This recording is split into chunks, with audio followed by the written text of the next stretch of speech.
I walked in on my husband and my best friend whispering at 2 a.m. in our kitchen. It wasn't loud, no shouting, no kisses, just low voices and guilty eyes when they realized I was standing there. That was the moment everything made sense.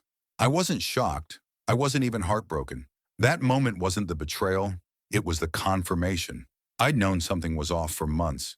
The way he locked his phone, the way she suddenly knew things about our plans before I even told her. I knew deep down, but that night sealed it. I didn't confront them. I just blinked, forced a tired smile, and said I couldn't sleep. My husband fumbled a lame excuse about taxes and bills. My best friend mumbled something about checking on me. I played along. I got myself a glass of water, stood awkwardly for a second, then left them standing in their lies. That night I lay in bed and stared at the ceiling, not crying, not panicking, just planning. Because if they thought I was clueless, they were in for a surprise. I wasn't going to yell or beg. I wasn't going to chase after a man who already left me emotionally, and I certainly wasn't going to warn them that I knew everything. From the next morning, I played the role. I smiled, I packed his lunch, I chatted in the group text like nothing happened. I even sent my best friend a meme like always. I was calm, too calm. That made them think I had no idea. But I did.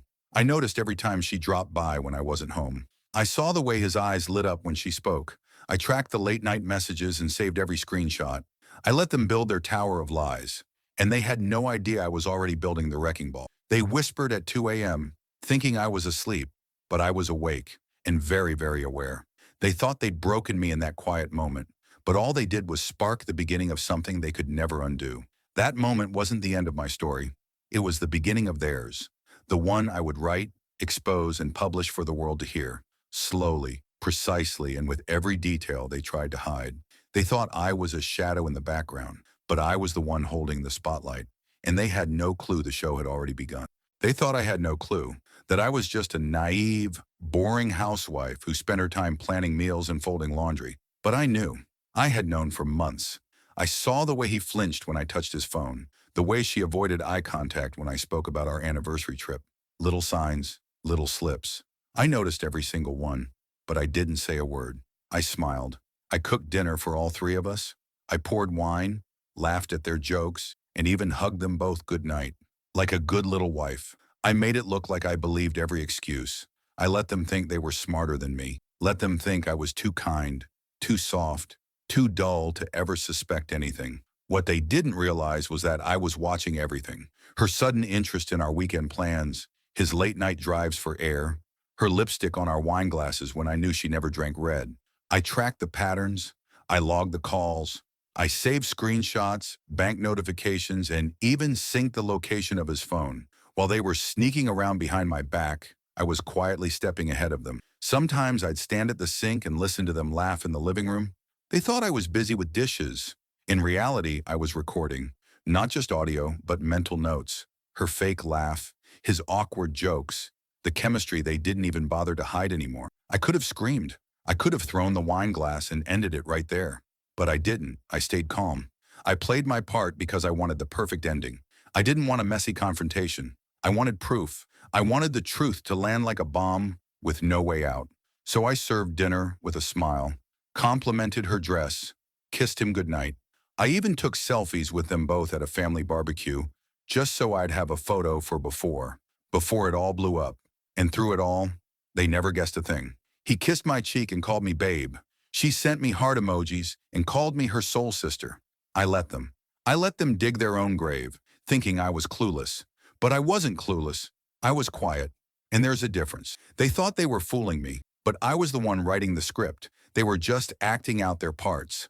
I didn't lose control. I handed it to them and watched them trip over it. I wasn't stupid. I was patient. And every fake smile, every quiet hug, every I love you from him, I took it all and turned it into fuel. Because I knew something they didn't. The bigger the lie, the sweeter the reveal. He sat across from me at the kitchen table like a stranger rehearsing a breakup speech. His eyes didn't meet mine.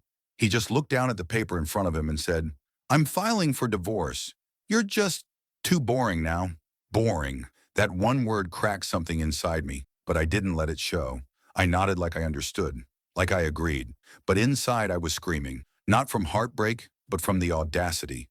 After everything I had done for him, for us, he reduced me to boring. It wasn't about me being dull. It was about her being new, fresh, exciting. The thrill of the affair made his little ego feel big. That's all it was. He mistook stability for boredom, loyalty for weakness, silence for ignorance. He didn't know I had already seen the messages, tracked the calls, read the receipts. I had already cried all my tears months ago in silence. So when he dropped that line like it would break me, I just gave him a soft smile. Because I wasn't boring. I was calculating. I was patient. I was preparing. He thought he was in control, that he'd hand me some papers, say a few fake sorries, and walk into the sunset with her while I faded quietly into the background. He imagined I'd be too broken to fight back, that I'd cling to him, beg him to stay, maybe even blame myself. But I didn't. I signed the papers. I offered him coffee. I even joked that I hoped she had better taste in curtains. He laughed, relieved, like he'd dodged a bullet. He had no clue he was walking into a fire. While he was making plans for his new life, I was wrapping up the old one. Every shared account, every financial move, every legal detail. I was already ahead of him. I didn't react emotionally because I already saw this ending coming. I just waited for him to catch up. The moment he said boring, I knew it wasn't an insult. It was a confession. He thought I was too predictable to fight back, that I wouldn't make a scene. And he was right about that part. I didn't make a scene. I made a strategy. Let him think he won. Let him walk out thinking he upgraded. That was fine. I didn't need to chase him. I just needed to be ready when the truth hit, when the illusion shattered, when his shiny new toy stopped being exciting and started being real. That day at the table, he ended our marriage with a shrug. But what he really did was light a fuse. A quiet, slow-burning fuse. One that would blow up his perfect little fantasy life and remind him that the woman he called boring was anything but. When she took my husband, I thought that was the worst of it. But I was wrong. She didn't just take him. She took my life piece by piece like it was some kind of game. My friends started acting strange. The invitations stopped coming. Group chats went quiet. Slowly, I was being erased. It was like a silent exile. People I'd known for years, people I had cried with, laughed with, celebrated birthdays and holidays with, suddenly didn't know where to look when I entered a room. And then came the real punch. She showed up to our book club, the one I started, the one I hosted in my living room for 5 years. And now, she sat in my chair, with my coffee mug, laughing like she belonged there more than I ever did. That was when it really hit me. It wasn't just about my husband choosing her. She had replaced me in every space I thought was safe. And worse, they let her. They didn't just allow it, they enjoyed it. I saw the way they smiled when she made little jokes about me, passive-aggressive comments wrapped in giggles, like I was some silly story they had outgrown. Behind my back, they shared memes about crazy ex-wives and bitter women who can't move on. I know because one of them sent one to me by accident, and when I didn't reply, she covered it up with a lol wrong person. But it wasn't a mistake. None of it was. Still, I didn't say a word. I didn't call them out. I didn't post cryptic messages or beg for support. I just watched, observed. I kept my head down and let them believe I was broken, that I was crying in bed, scrolling through their perfect little posts and falling apart. But I wasn't falling. I was rising, quietly. They thought silence meant weakness, but for me, silence was strategy. Every giggle behind my back, every cruel joke, every fake smile, they thought they were winning. What they didn't see was that I was collecting every detail, every slip-up, every secret they whispered when they thought no one was listening. They played dirty, and I let them. Because I knew that when the time came, I wouldn't need to scream or defend myself. The truth would be loud enough. And when it would hit harder than any meme they laughed at. I stayed silent, not because I didn't have anything to say. I stayed silent because I wanted my actions to speak louder than their cruelty. And soon they would. I knew them. All of them. Not just their favorite coffee orders or the way they liked their weekends. No, I knew things that made them vulnerable. Things they would never want anyone to find out. And they had no idea how much of it I'd collected. It wasn't intentional at first. When we were married, I was just paying attention. A little too much, maybe, but it came naturally. Over time, I started noticing patterns. Little inconsistencies, mistakes in stories, hints of secrets buried in conversations, and most importantly, passcodes to their phones. I never snooped when things were good, but once everything fell apart, I realized I had one major advantage. I knew everything they were hiding, and no matter how many apologies or tearful looks they gave me, they couldn't take that away.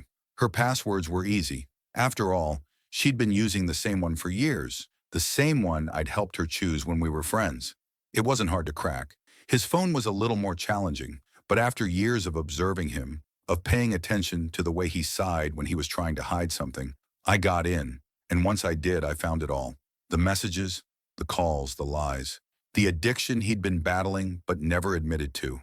The debt he'd racked up that he'd kept hidden. The financial web he'd spun around himself to avoid responsibility. And it wasn't just them. I knew about their friends too. The ones who smiled in my face and then went behind my back to prop up this ridiculous new life they had built. The ones who thought I wouldn't notice the subtle betrayals. They thought I was weak, that I wouldn't notice how they distanced themselves when they thought I wasn't looking. I saw every move they made, every lie they told, but I didn't confront them. Not yet. I wasn't desperate for justice. I wasn't interested in petty revenge. What I wanted was control. I wanted them to think they were getting away with it, to feel like they were on top of the world while I quietly built my plan. I didn't need to make noise. I didn't need to tell them I knew everything. Let them live in their little bubble. Let them think their lies were working. They never suspected that I was the one holding all the cards. I had the information I needed to destroy them if I wanted to, but I wasn't going to destroy them right away. That wouldn't be fun. No, I was going to take my time, watch them squirm, let them make mistakes, because they were going to. People always do. And when the time was right, I'd be ready to play my hand. They thought they were the ones with the power, but I knew the truth. I was the one who controlled the game. For a month, I disappeared. No texts, no social media posts, no appearances, nothing. They thought I was sinking into the abyss, drowning in sadness. They thought I was falling apart, just like they expected me to. The perfect picture of a betrayed woman who couldn't pick herself up. But here's the thing. I wasn't depressed. I wasn't sad. I wasn't broken. I was planning. I was building. I was becoming something far stronger than I had ever been. And they had no idea. While they continued their little charade, laughing and living their happily ever after, I was quietly assembling the pieces of my next move. A move that would turn their world upside down and expose every flaw they tried so desperately to hide. They thought they were the ones on top. But soon enough, I would show them who was really in control. I didn't need to tell them I was working on something. I didn't need their approval or validation. All I needed was time. Time to heal. Time to think. And more importantly, time to prepare. I spent that month doing things I had always wanted to do, but had never had the chance. I focused on myself, really focused. I enrolled in courses to build new skills. I started writing, not just for myself, but for others. I created content, poured my thoughts into words, and built something that would later become a powerful platform. My mind was sharp, clear, and more determined than ever. And then I made a decision. I would take the story they thought they were getting away with and turn it into something that could no longer be ignored. I knew exactly how to make them regret everything they had done. I didn't just want revenge. I wanted them to feel exposed, to feel the humiliation of their own actions. They thought they had won. They thought I was weak, that I would let time erase me from the picture. But what they didn't know was that I wasn't disappearing. I was just laying low, watching, waiting, preparing to strike. And when the time came, it wouldn't be just a small ripple. It would be an explosion. The perfect storm of truth and justice. They would be the ones who had nowhere to hide. They had taken everything from me, but what they didn't realize was that in their attempt to destroy me, they had only made me stronger. I was no longer the quiet, passive woman they had known. I had transformed into someone entirely different, someone far more dangerous. I knew it was only a matter of time before they would come knocking, wondering where I had gone, and when they did, they would find out the truth. I was no longer someone they could control. I had created something that couldn't be undone. The world had no idea what was about to hit it. After that month of silence, I decided it was time to make my move. I had been carefully crafting something, a story, but not just any story. This one was going to expose them for who they truly were. And I wasn't going to just tell it, I was going to broadcast it to the world. I launched my podcast, a podcast that would change everything. I named it, My Ex and His Mistress, A Masterclass in Deception. Sure, it was a long title, but it was perfect. It told you exactly what you were going to hear and gave you just enough intrigue to press play. And trust me, people pressed play. I didn't hide behind anonymity. I didn't try to sugarcoat anything. I told the story exactly as it happened. Only this time, I wasn't just speaking to my friends or crying to family. No, I was talking to a global audience. Names unchanged. After all, if you were going to put your life out there, then you needed to own it. The podcast wasn't just a one-sided tale of betrayal. No, I had receipts, plenty of them. Audio clips of their late-night conversations, texts that they thought were deleted. I had a timeline of their deceitful little affair. I even had details of his gambling problem, her addiction, the lies they had been telling everyone. It was all right there, laid out for the world to hear. At first, I didn't expect much. I thought maybe I'd get a few listeners, maybe a handful of comments. But then something unexpected happened. The episode went viral. Within 6 days, I had thousands of downloads. My email inbox was flooded with messages, some from people who sympathized, others from those who had their own stories of betrayal to share. It turned into a full-blown movement. People loved it. They were hooked. They couldn't get enough of the drama, the truth, and the raw emotion behind every word I spoke. It wasn't just about revenge. It was about reclaiming my voice and sharing it with the world. I wasn't a passive participant in my own story anymore. I was the one telling it, in my own words, on my own terms. And as the episodes kept rolling out, the consequences for them started to snowball. The affair that had once been a secret, it was now an open scandal. The lies they thought no one would ever uncover, they were on display for everyone to see. And the best part, they had no idea how to stop it. It wasn't just about exposing them, though. It was about showing the world how to stand up for yourself, to say, I've been hurt, but I'm not going to let this define me. It was about showing the power of taking your pain and turning it into something bigger than yourself. By the time the 5th episode aired, I had reached a point where I could only laugh. They thought they had taken everything from me, but I had something they would never have, control of the narrative, and the world was listening. I'd always known that the fallout from my podcast would reach far beyond my ex and his mistress. I didn't expect it to have the ripple effect it did. You see, people love a well-crafted revenge story, especially when it's true. And when it's backed up with evidence, receipts, and timelines, it becomes something irresistible. It was the story of betrayal, deception, and finally taking control of a situation that had been out of my hands for far too long. But as much as I was enjoying the attention and the support, I had no idea just how far-reaching this would go. It wasn't just my ex who was in trouble.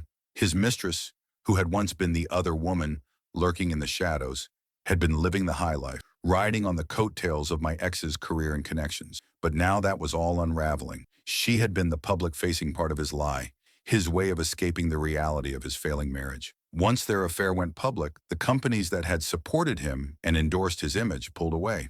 His sponsorships, which once seemed endless, were now in jeopardy. People weren't just upset with him for cheating on me.